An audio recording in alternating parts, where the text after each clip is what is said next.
জুলাই মাসের 8 তারিখ 2026 সাল। এই মুহূর্তে আমি আছি ঢাকার গুলিস্তান সিটি কর্পোরেশনের সামনে দাঁড়িয়ে আছি। আমি একটা বিষয় দেখতে চাচ্ছি, আল্লাহ সৃষ্টি করলো ফেরেশতা, তারপরে জিন, তারপরে মানুষ। এই তিনটি সম্প্রদায়কে আল্লাহ সৃষ্টি করে তিনটা সম্প্রদায়ের তিন ধরনের ক্ষমতা, বৈশিষ্ট্য, গুণ দিয়ে দিই। ফেরেশতারা মানব রূপ ধারণ করতে পারবে, সূরা নামের 9 নম্বর আয়াত। এবং মানব রূপ ধারণ করে পৃথিবীতে যে কোনো মানুষের রূপ ধরে পৃথিবীতে ভ্রমণ করতে পারবে। মুসা আলাইহিস সালামের কাছে ফেরেশতা আসছিল, পৃথিবীতে অবস্থান করছিল, এতে জানা যায়। এখন শয়তানকে আল্লাহ পাক পাওয়ার দিয়ে দিল, শয়তানও মানব রূপ ধারণ করতে পারে এবং সে যে কোনো রূপ পরিবর্তন করে মানুষকে বিভিন্ন ভাবে প্রবঞ্চিত করতে পারে। এমনকি সে আল্লাহ সম্পর্কেও প্রবঞ্চিত করতে সক্ষম। সূরা লোকমানের 33 নম্বর। এখন মানুষকে আল্লাহ কি ক্ষমতা দিই, যেটা ফেরেশতাদেরকে দেওয়া হলো মানব রূপ ধারণ করার ক্ষমতা এবং যে কোনো মানুষের রূপ ধারণ করে যে কোনো পরিবেশে অবস্থান করতে পারবে, এটা ফেরেশতাদেরকে ক্ষমতা দিল। ইবলিসকেও ক্ষমতা দিল, যে কোনো মানুষের রূপ ধারণ করে যে কোনো পরিবেশে অবস্থান করতে পারবে এবং পৃথিবীর সমস্ত মানুষের অন্তরে অবস্থান করতে পারবে এবং পৃথিবীর সমস্ত জায়গায় সে যে কোনো মুহূর্তে যেতে পারবে।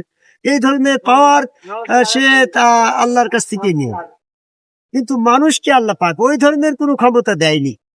মানুষকে আল্লাহ তার যে রূপটা দিয়েছে, এই রূপটা আমানত স্বরূপ দিয়েছে, এটা সে রূপ পরিবর্তন করতে পারবে না, বা এই মানব রূপ ধারণ করে এই বডির বাইরে যে অন্য কোথাও ভ্রমণও করতে হবে। তাকে যদি কোথাও ভ্রমণ করতে হয় তো সশরীরেই এই যেতে হবে। যেমন আমি ভারতে গেছি, কাশ্মীর শরীফে গেছি, কাশ্মীরে গেছি, দিল্লিতে গেছি, আজমিরে গেছি, সশরীরে যেতে হয়েছে। আমার যদি ওই রকম ক্ষমতা থাকতো শরীর নিয়ে বা অ্যাস্ট্রাল বডিতে, আমি যদি ওখানে যে ভ্রমণ করার ক্ষমতা থাকতো, তার কিন্তু আমার সশরীরে যাওয়ার দরকার হতো না।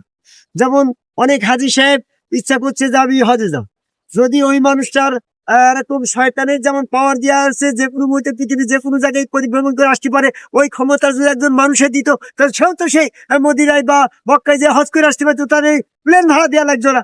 কোন যে সমস্ত মানুষ ধর্মীয় পথে এসে রসুলের পরে নির্ভরশীল, রসুলের আনুগত্যের মধ্যে নিজেকে ব্যক্ত করছে, তারা কিন্তু রসুলের সীমার বাইরে যেতে পারছেন।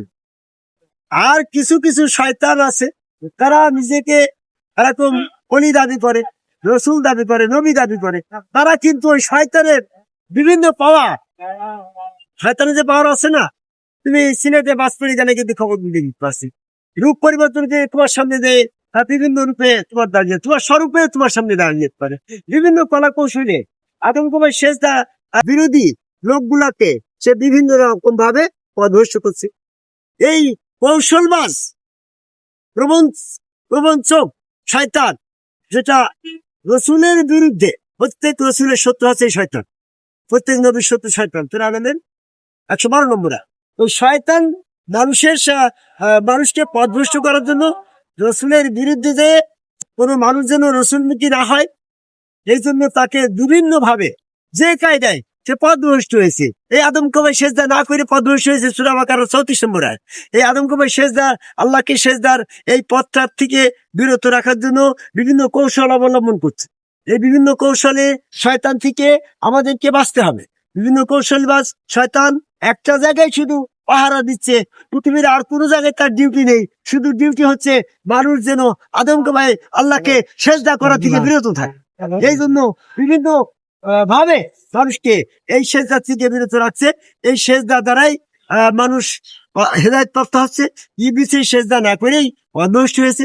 আমি পৃথিবীর সকল মানুষকে জানতে চাই, বিশেষ করে যারা আদমকে ভাই সেজদার থেকে এখনো দূরে আসছে, বর্তমান জামাত ইসলাম, তারমুনা, ফুকুরা, মানিকগঞ্জ, ইসলাম, কাদিয়ানি, কাটা যে সমস্ত আছে কাদিয়ানিরাও এরকম ভাবে তোমার বিভিন্ন লোকের কথা দেখাচ্ছে, নবী দাবি করছে, রসুল দাবি করছে, কিন্তু এদের সাথে সেপারেশন হচ্ছে আদমকে ভাই সেজদা।